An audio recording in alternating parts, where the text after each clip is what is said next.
are listening to and streaming a More Perfect Union on KBLA Talk 1580. I'm Dr. Nii-Quartelai rocking with you in afternoon drive time. I'm delighted to welcome to the show Mayor Eddie Melton. He is the mayor of Gary, Indiana.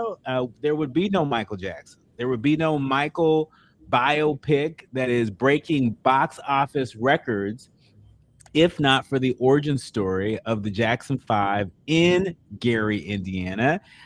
Here to give us a sense of what the people of Gary are thinking about this blockbuster film and more. Please welcome Mayor Eddie Melton. Welcome to the show, sir. Thank you. Thank you for having me. Well, thank you for being here. Since the release of the Michael Jackson biopic, as I understand it, the city of Gary has experienced a surge in cultural tourism. Is that true? It is. It is. We were blessed to have Jafar and the brothers, Jackie, Jermaine, and Marlon, come to Gary for one of the 3 premieres that they hosted around the world. So Berlin, LA, and Gary, Indiana were the first 3 cities that had the opportunity to view the film. And it was a phenomenal opportunity. The city of Gary has not had a movie theater in decades. So we had to host this in our phenomenal West Side Theater, which seats 2,000 people. So we gave away 2,000 free tickets, and the community came out in huge droves and support, and it was a blessing. And I was able to host a panel discussion at the end with Jafar, Prince, Michael's oldest son, the brothers, Graham King, who is the producer of the film, and it was just a great evening. Wait a minute, Mr. Mayor. I wasn't expecting you to say that. So you're telling me that there is not a movie theater in Gary, Indiana, the home, the birthplace of Michael Jackson, the Jackson 5? Yeah, for the time, that is the case. Oh, wow. A lot of folks may not know the history of Gary and the economic downturn that it took, just like many Rust Belt cities around the country, like in Detroit, like Youngstown, Ohio, and so many other cities. Gary is finally on the rebound. We are experiencing some great economic returns, some that we haven't seen in the last 60 years or more. So don't let that one aspect paint a broad stroke or a picture for you, because Gary is definitely hitting on the right track. Yeah. And I really want to, talk about, the good stuff that is afoot in Gary, Indiana, because you're right. Gary it's a bellwether, right? Yeah. During presidential election years in particular, we talk so much about, Midwest voters and Rust Belt voters, right? But it seems as if we forget about them and their concerns, their hopes, their dreams, their aspirations in between election cycles. And so that's one of the reasons why I'm so excited that you are here with us. We'll get to that in short order. But first things first, how did you like the movie? Man, it was I just saw it this past weekend. And so, I'm ready to geek out with you on that. Yes, my daughter, she's seen it 3 times. She came to the premiere. She's gone twice to see it herself. So Jafar embodied Michael. And during the panel discussion, I was able to ask him how did he prepare for this role. And it took him 2 years. When you watch Jafar in this film, you're not going to really realize that he has never acted before. This is his first acting job. So as a young man, a 29-year-old, he has a very bright future ahead of him. We're very proud of the work he's done. And anyone that has seen the movie, you will think that you're watching Michael at some points. You get lost into the film because his demeanor, his mannerisms. I mean, you think about it. This is actually his relative, his blood nephew. So he grew up with Michael, and to have that demeanor, that same aura, was uncanny. Tell us something we don't know about how Gary, Indiana shaped Michael Jackson and the Jackson 5 in their very formative years. For those of us who've seen the film, we get a glimpse as to what life was like for them in Gary, Indiana. But, as someone who is mayor of Gary, a place that every year celebrates Michael Jackson's birthday with a 2-day celebration. This is a town that's never stopped loving Michael Jackson, that's never stopped loving the Jackson Five. Tell us something we don't know. Well, I always have to take time and pay homage and respect to both Catherine and Joe Jackson.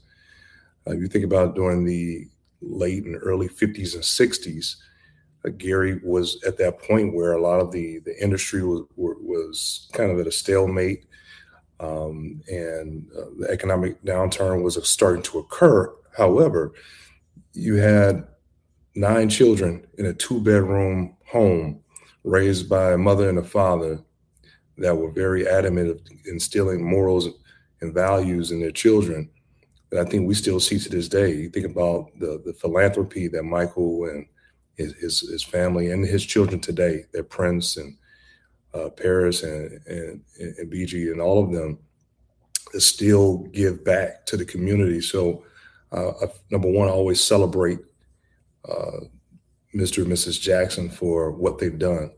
That home, if you've ever been to Gary, hopefully you guys will stop by. It's a little bit under 700 square feet, right? Mm. Like I've heard Jackie say it's like as big as a 2-car garage.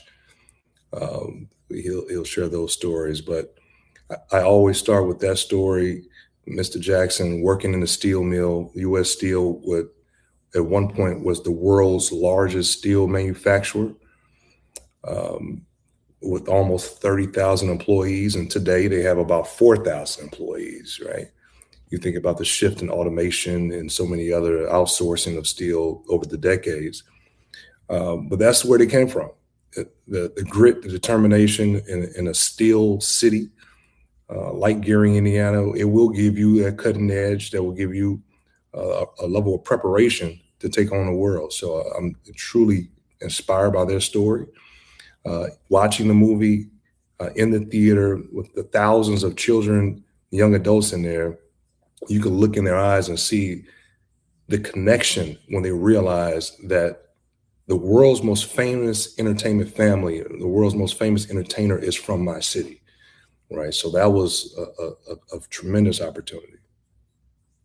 I mean, look, the civic pride. I mean, I get it. I get it. The civic pride that the people of Gary are experiencing, particularly in this moment, as the Michael Jackson biopic continues to just dominate in the box office. When we come forward, I want to learn a little bit more about Gary, Indiana. As we were just talking about, Gary is a bellwether in the Midwest. And as I understand it, there's some pretty bold economic news that's coming out of Gary. We want to hear all about that and more. You're listening to and streaming A More Perfect Union on KBLA Talk 1580. More we come forward with Gary, Indiana Mayor Eddie D. Melton. Yes, the Kappa Man is here in the house on A More Perfect Union. More with him when we come forward. You are listening to and streaming A More Perfect Union on KBLA Talk 1580. We are here in afternoon drive time with Mayor Eddie D. Melton of Gary, Indiana, as in the hometown of one of the best to ever do it, Michael Jackson and the Jackson Five.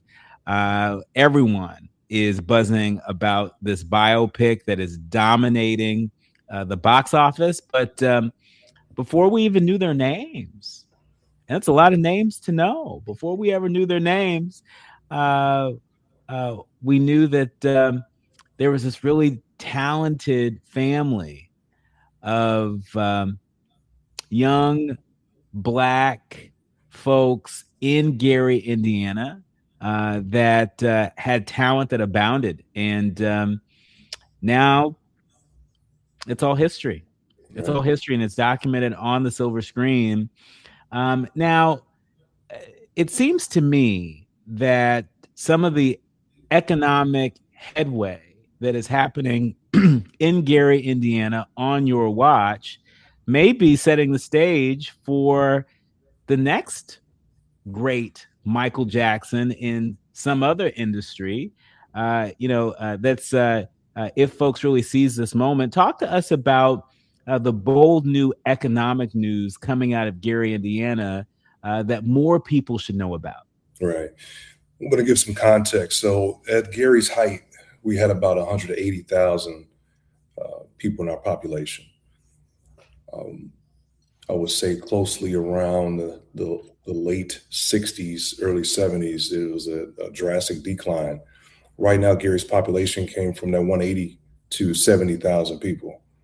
So you think about a significant loss of talent, a significant loss of economic rejuvenation.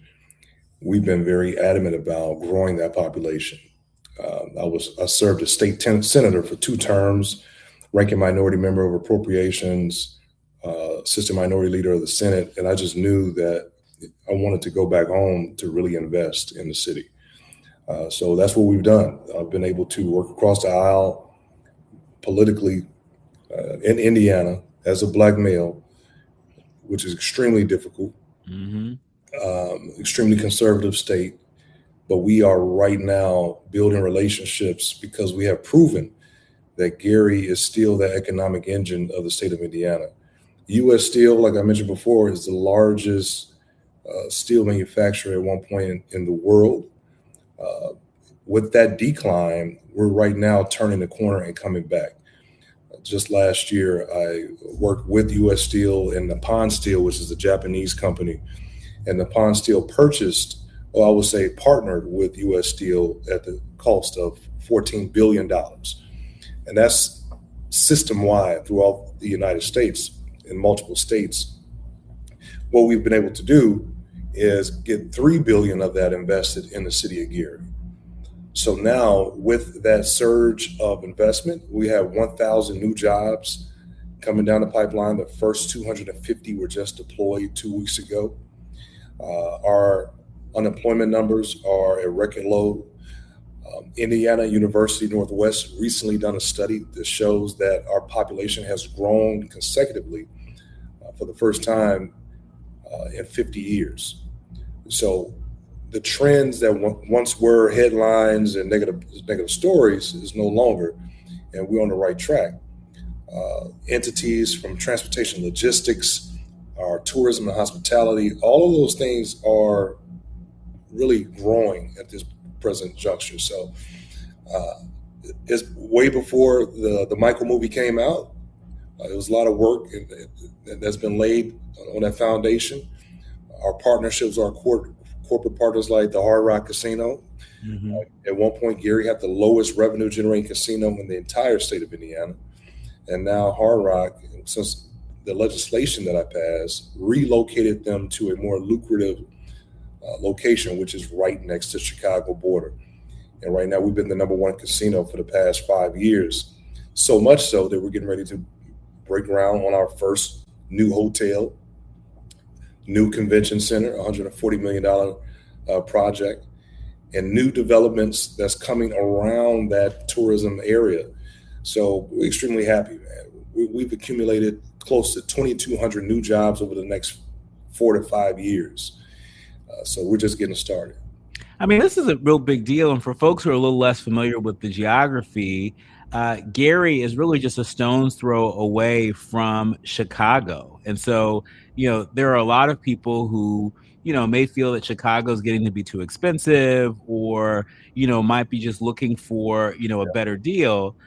You seem to be capturing a lot of folks that may be leaving Chicago, looking for, more of a bargain. What's your pitch to folks in the Midwest that may be shopping around looking for a new home? Is Gary where they should start? We're seeing it right now. A lot of folks in Chicago are moving to Gary. Right now, we have the longest stretch of pristine beachfront property in the state of Indiana. We have 5 miles. More people are building new structures, new homes. You can look it up. One of the latest homes were valued at about $2 million, right? So you think about the $2 million in Gary, Indiana. yeah, absolutely, Oh wow. absolutely, absolutely. There's of course a spectrum of ranges of homes. Gary is 52 square miles. Mm-hmm. San Francisco is 49 square miles with 800,000 Hey. people, close to a million people, and we have less than 200,000, less than 100,000. So we have room for growth. The money that I've been able to earn from both the state and federal government addressing blight elimination, demolition of a lot of abandoned structures, same story as a Detroit, right? So we're starting to make those investments in our infrastructure, public safety. Homicide rate has been the lowest in 60 years. But one, excuse me, one loss of life is too many. Um, but this time, compared to the previous years, it's drastically low. So we're on the right track. We're trying to tell that story. That's why I appreciate coming on this platform to let folks know as you hear uh, about Gary, Indiana, and some of the hardship that we've endured. That's not our story any longer. That helped Mm. made us who we are today. That grit, the determination. We're still the home of Michael Jackson, the Jackson Five. We're still the home of Mayor Richard Gordon Hatcher, the first black mayor of a major city. We're still the home of the 1972 Black Political Convention. We're still the home of the largest steel producer in the United States. We're still the home of the Gary Chicago International Airport, which we combine in partnership with the city of Chicago. Right now, logistics is our next great industry that's taking place. FedEx just broke ground on a 300,000 square foot facility, 600 new jobs. Indiana Sugars is a sugar manufacturer that's Mm-hmm. positioned right on Lake Michigan now, where sugar cane is being shipped in from the Gulf.